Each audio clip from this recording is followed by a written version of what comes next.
Orcs are much more than just the disposable bad guys in the Lord of the Rings.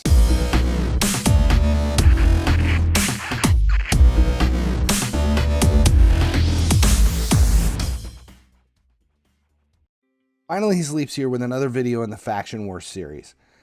This lovely lady is your ultimate prize for working your way through all the Faction Wars in Raid. She's an absolute beast and will be a utility champion all the way to the end game, so make sure you 3-star each and every level in Faction Wars.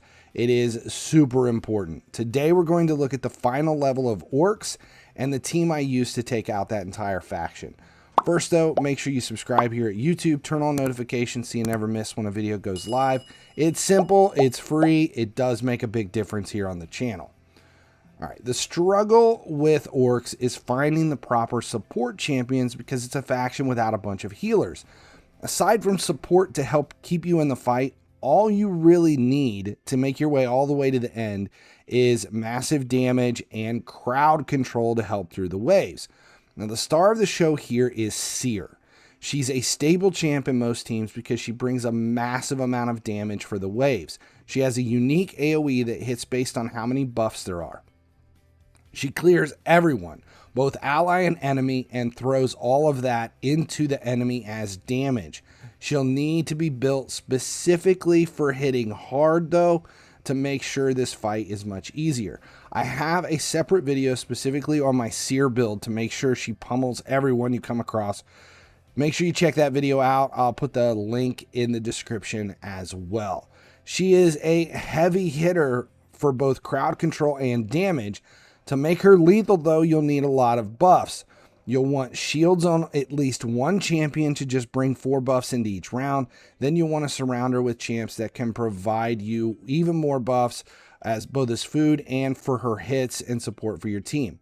Sandlash Survivor brings increased defense through her aura and full team support by increasing ally buff duration with her A2 and a passive that places ally protection on everyone every time someone drops below 50%. Combo crowd control and support champions that could be subbed in are Warlord and Terror Beast.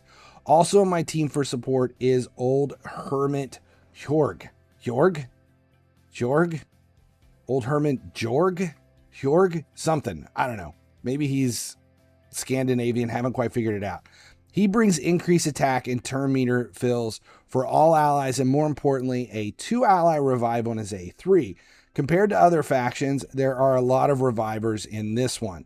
Tagor, Jesus, I can't pronounce any of these names, and Raka Viletide would both be better options, but if you don't have those, you can also use Yelagurna, Miorca, or Shaman. See, Shaman, that's a normal one. That one I can do. If you still have her from way back when you first created your account. Iron Brago is a legendary defense champion that brings both damage and crowd control like Seer. His A3, which is an AoE with decreased attack and provoke, will be huge in the waves. Now, alternatives to Iron Brago would be Trumbor and Robar. Last in my team is Ultimate Gaelic. They're just as a damage dealer. Supreme Gaelic, Zargala, or even Torture Helm can be used as damage dealers as well. There's probably more damage dealers in this faction than anything else. Now, once you make it to the purple boss, this team worked well because it's not heavy on debuffs. That's because the boss has an A2 on a 3-turn cooldown, which is an AoE that steals all buffs and then transfers her debuffs onto your whole team. This is a dangerous one if you're bringing heavy buffs and debuffs. Her A1 is an AoE that places fear, which means you'll need to either block debuffs, a cleanser, or high enough resist to keep the fear from overwhelming your squad. Her A3 is a 12-turn cooldown HP exchange, so even if she's almost dead, once it comes up, she can just swap HP with your best champ and put her back in the fight. You'll need to be fast so you can either kill her before she hits 12 turns, or better yet, slow her down with decreased speed. She has 2 minions. The left one lays down provokes on your champions, and the right one gives your champs the leech debuff. You'll need to deal with those first before the boss. Now, beside dealing with the minions, if you can freeze, stun, or sleep them to slow them down, then let your AoEs do their work while you focus on the boss. That's going to help more so than wasting a bunch of turns trying to kill them off before tackling her. More importantly, you'll want to bring high resist to minimize the boss and minions' chances of loading you up with debuffs. Speed will also be a major factor when dealing with a purple boss. You don't want her using her A3 right before you killed her. Now, if you don't have a cleanser or block debuffs on everyone, resist is the most important aspect for this level. Now, in my team, resist and defense made a big difference. You just have to build for it. Now, if you have other factions you're struggling with, check out the whole Faction War series here on the channel. All of the links for the full series are below in the video description.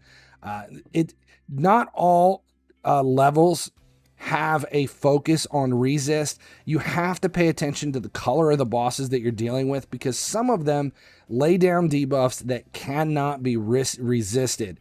In those cases, it's more about defense and having cleansers than it is being able to resist them. In this case, though, high resist, HP, and defense are going to be your friend.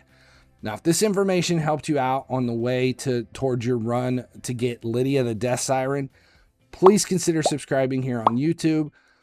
It's a small gesture that goes a long way toward the growth of the channel. I'm Finally He Sleeps. Thanks for hanging out, and as always, as long as you keep watching, I'll keep making videos.